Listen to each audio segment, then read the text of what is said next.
Note in this video, the edges of the boxes are marked with a permanent marker. This is to make it easier for you to follow along with the steps. You do not need to mark the boxes for the students. Use scissors to cut the top flaps off a clear 6" by 6" by 6" box.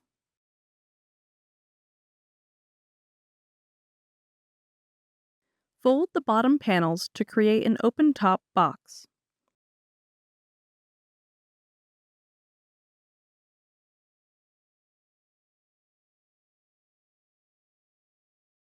Use masking tape to secure the bottom panels.